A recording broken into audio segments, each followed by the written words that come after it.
Alright, I'm on hole number 9 of the Coastal Classic. I'm in Monday's practice round in the rookie division.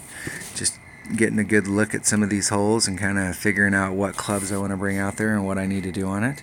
That way I can go back and watch video on it and see what the deal is. So my original thought, because I haven't played this hole in forever and a day, since it was in the summer major when it first came out, which was 2018. I was thinking that we could get over here, but we actually have to bounce over. So we have one bounce here and then second bounce when we're running to the hole. It's a long shot. So with a sniper, you're back here. I'm not sure if with a big dog you could get over. You probably can. But the last time I was here, I wasn't that deep into the hole. I was right about there. I did leave a little bit, but we don't want to get too deep. We start getting down here and we start closing off this angle where now we have to make the curve. If we can't get it done with side spin, and I'm bringing a Titan, so I don't want to get too far out of my Titan's range. So I wouldn't want to get any farther than that. I don't even know if I want to get that far down in there. There's a magic number somewhere down there. But I'm going to use my QB. Actually, I'm using max everything on this. Switch this one back up.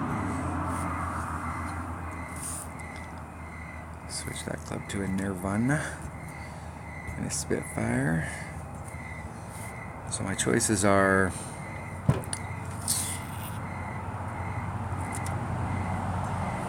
Extra Mile or QB. The difference in the QB and the Rock, there's 3 power, but that 13 topspin trumps that 3 power.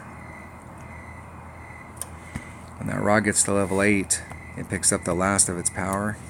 It goes to 126, and then it picks up the last of its topspin. And then if you're doing a max go out there, it would be a toss-up between whether the QB or the Rock would get you out farther with the same ball. But the Rock's going to have more curl.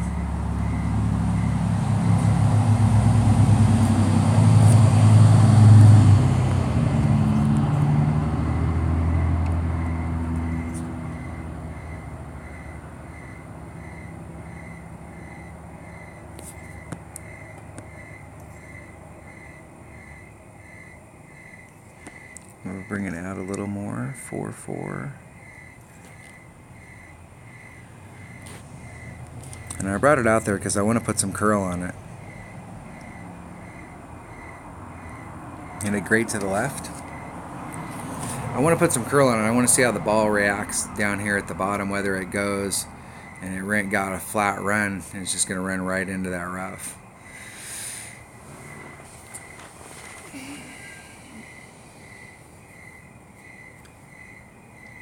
And I can't put on any more curl because up here at the top, I'll have to go back and watch that video and see how close it came to the edge down here. I'm just wondering if we could set it up so that you do your 6 rings off and you do max curl. That way it's a given. You know, you're not like in between half curl or whatever, but set it up so that a max curl shot will work, because max curl is really easy to repeat over and over and over. So what I should have did there is I should have just did max curl and seen if I undercut it. But I'll have to go back and watch that video and see how close I came to the rough, because it looks like I came maybe a couple rings away from the rough. I would have put on all of the curl.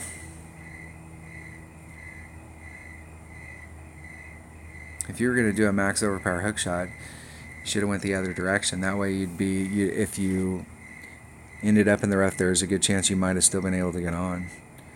But not from up here.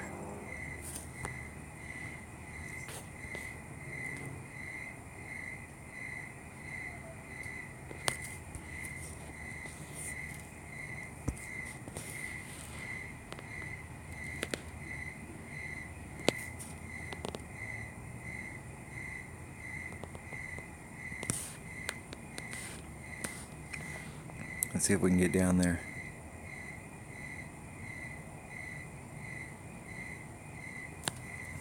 Not likely. Should have did a max overpower hook there. And I deserve to be in the sand. That's why we're out practicing. That's why we have a practice round, so we can go out and we can try out different things and we can try stuff. I haven't been putting any curl on that shot. I've just been hitting it straight out there, and it rolls down, and the way that it carries, it rolls down in front of, it misses this where I ran into the rough. It misses right before that and then rolls down. The last time I was here, I didn't get quite as much roll as I would have liked.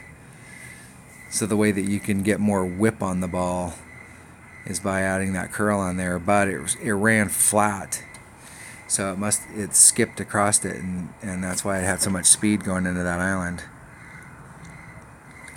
All right, we'll sink this shot. I think I got room. I think I'm far enough down in the bracket I can go for it.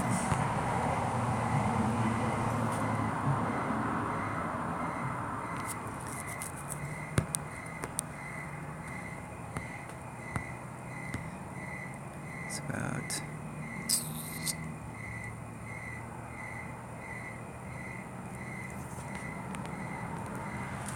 try 2 rings.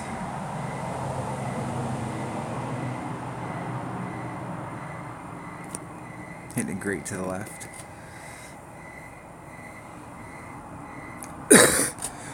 About 2 rings.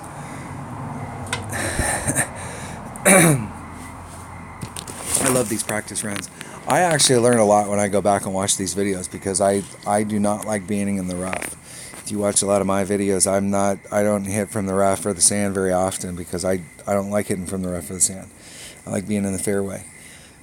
That's why I like to go first, because I think the best pressure you can put on your opponent is to end up in the fairway. And so even if you do the layup shot, then they feel like they've got to do something to get more distance than you. So when you're in a practice round like this, going back and going, hey, I didn't do very well on that hole, and just going to the holes that you did good on, you need to really look at the holes that you didn't do very well on at all, because those are the holes that you want to diagnose, like, what did I do wrong there? Like, I'll go back and watch that video and see, like, how much more curl could I have put on there.